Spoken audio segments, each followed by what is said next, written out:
नमस्कार दोस्तों, स्वागत है आपका साइट फॉर वर्ल्ड के ऑफिशियल लर्निंग प्लेटफॉर्म पर, जहां स्टूडेंट्स और जॉब सीकर्स के लिए करियर, टेक्नोलॉजी और प्लेसमेंट से जुड़ी इंडस्ट्री ओरिएंटेड और प्रैक्टिकल नॉलेज दी जाती है। अगर आप अपनी स्किल्स को नेक्स्ट लेवल तक ले जाना चाहते हैं, तो आप बिल्कुल सही जगह पर आए हो। चलिए शुरू करते हैं आज का इम्पोर्टेंट सेशन। नमस्ते। कभी सोचा है आपने, जब हम किसी एआई से बात करते हैं तो वो हमारी भाषा समझता कैसे है? भाई मशीनें तो सिर्फ 0 और 1 समझती हैं, है ना? तो फिर हमारे शब्द, हमारी बातें उसके लिए नंबर्स में कैसे बदल जाते हैं? यही है एआई की खुफिया भाषा, उसकी सीक्रेट लैंग्वेज। तो चलिए आज इसी को डिकोड करते हैं। रेडी हो? देखिए, सवाल बहुत सीधा सा लगता है कि आप एआई से बात करते हैं, पर वो सुनता कैसे है?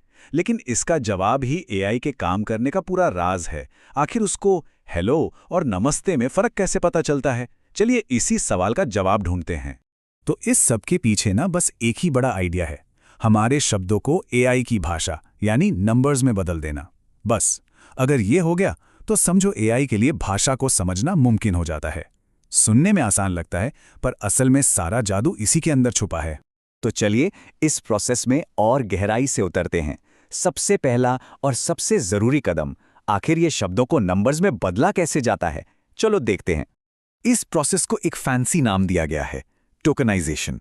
सीधे शब्दों में कहें तो ये किसी भी टेक्स्ट को छोटे छोटे टुकड़ों में तोड़ देता है, जिन्हें टोकन कहते हैं। फिर हर टोकन को एक यूनिक नंबर मिल जाता है।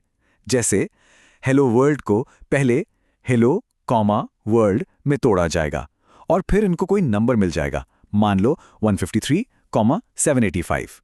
यहां तक क्लियर है ना? समझ आ रहा है? लेकिन ये सिर्फ रैंडम नंबर्स नहीं है। हर शब्द को एक मल्टी डायमेंशनल कॉन्सेप्ट स्पेस में एक पॉइंट या वेक्टर की तरह रखा जाता है। इससे होता क्या है? एआई शब्दों के बीच का रिश्ता समझ पाता है। जैसे स्क्रीन पर देखो, इस स्पेस में किंग और क्वीन पास पास होंगे, ठीक वैसे ही जैसे मैन और वुमन है। यही वो जगह है जहां एआई शब्दों का असली मतलब समझना शुरू करता है। लेकिन ये तरीका जितना आसान लगता है उतना है नहीं। असल दुनिया की भाषा में इससे एक बहुत बड़ी प्रॉब्लम खड़ी हो जाती है, जिसे कहते हैं वोकैबुलरी प्रॉब्लम। देखो, सबसे बेसिक तरीका तो यही है कि हर अनोखे शब्द को एक अलग नंबर दे दो। कैट को 1, डॉग को 2, एप्पल को 3 और ऐसे ही आगे। लॉजिकल लगता है ना? पहली नजर में तो ये सबसे आसान तरीका लगेगा, पर इससे होता है एक वोकैबुलरी एक्सप्लोजन। मतलब एक छोटा सा पैराग्राफ भी आसानी से 35 से ज्यादा यूनिक टोकन बना सकता है। और इसमें सिर्फ शब्द नहीं, बल्कि कॉमा, फुल स्टॉप और गीक और गीक्स जैसे अलग अलग वर्जन भी अलग टोकन बन जाते हैं। अब जरा सोचो, इंटरनेट पर मौजूद हर भाषा के लिए कितने करोड़ों टोकन चाहिए होंगे। ये टेबल देखो, आपको अंदाजा लगेगा कि प्रॉब्लम कितनी बड़ी है। सिर्फ जर्मन इंग्लिश ट्रांसलेशन के लिए ही 1 लाख से ज्यादा यूनिक शब्दों की डिक्शनरी बन जाती है। और टर्किश जैसी भाषाएं, जहां एक ही शब्द के कई रूप होते हैं, वहां तो ये प्रॉब्लम और भी बड़ी हो जाती है। इतनी बड़ी वोकैबुलरी को मैनेज करना बहुत बहुत मुश्किल है। इस वोकैबुलरी एक्सप्लोजन के 3 बड़े नुकसान हैं। 1, मॉडल की ट्रेनिंग कछुए की रफ्तार से होती है। 2, मेमोरी का इस्तेमाल आसमान छूने लगता है। और 3, जो कि सबसे बड़ी प्रॉब्लम है, अगर मॉडल को कोई ऐसा नया शब्द मिल गया जो उसने पहले कभी नहीं देखा, तो वो उसे समझ ही नहीं पाएगा। तो ये वर्ड लेवल टोकनाइजेशन का सिस्टम सीधे सीधे फेल हो जाता है। तो फिर इसका हल क्या है? भाई, इंजीनियर्स ने इसके लिए एक बहुत ही स्मार्ट तरीका निकाला, शब्दों को एआई की भाषा में ट्रांसलेट करने का एक बेहतर तरीका। चलो देखते हैं ये क्या है। और हल है सब वर्ड टोकनाइजेशन। स्क्रीन पर देखो, फर्क साफ दिखेगा। वर्ड टोकनाइजेशन टोकनाइजेशन को एक अनजान टोकन मानेगा, लेकिन सब वर्ड टोकनाइजेशन उसे 2 जाने पहचाने हिस्सों में तोड़ देगा, टोकन और आइजेशन। अब एआई इन छोटे छोटे मतलब वाले हिस्सों से ग्लोबलाइजेशन जैसे नए शब्द भी समझ सकता है। कमाल है ना? इससे वोकैबुलरी भी कंट्रोल में रहती है और नए शब्द भी हैंडल हो जाते हैं।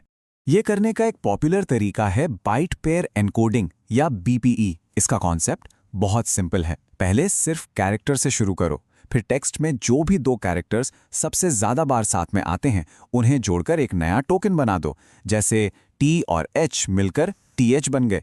बस इसी प्रोसेस को बार बार दोहराते रहो जब तक हमारी वोकैबुलरी का साइज सही ना हो जाए। सिंपल पर बहुत असरदार।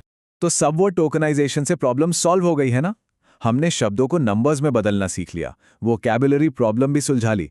लेकिन कहानी यहाँ खत्म नहीं होती। आज के बड़े एआई मॉडल्स में एक नया और काफी हैरान करने वाला चैलेंज सामने आया है। फोकस बना हुआ है तो लगा था कि सब ठीक हो गया, राइट? पर नहीं। अब जब हमारे पास ऐसे मॉडल्स हैं जो 10 लाख टोकन तक प्रोसेस कर सकते हैं, तब एक बिल्कुल नई प्रॉब्लम सामने आई है, और वो है एआई का अटेंशन स्पैन। यहां दो बातों को समझना बहुत जरूरी है। एक है मैक्सिमम कॉन्टेक्स्ट विंडो। ये वो लिमिट है जो कंपनियां बताती हैं, जैसे हमारा मॉडल 1 मिलियन टोकन हैंडल कर सकता है। लेकिन दूसरी और ज्यादा जरूरी चीज है मैक्सिमम इफेक्टिव कॉन्टेक्स्ट विंडो। ये वो असली लिमिट है जिसके बाद एआई की परफॉर्मेंस और एक्यूरेसी गिरने लगती है, और इन दोनों में जमीन आसमान का फर्क हो सकता है।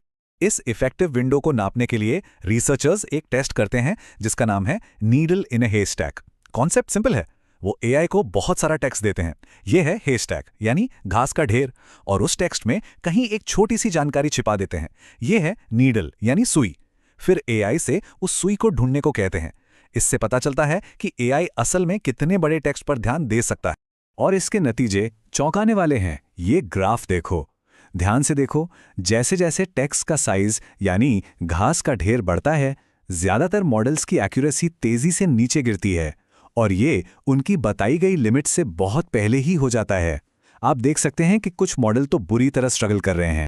तो इस सब से हम सीखते क्या हैं? एक सीधी सी बात, बड़ा होना हमेशा बेहतर नहीं होता। सिर्फ कॉन्टेक्स्ट विंडो का साइज बड़ा होने से कुछ नहीं होता।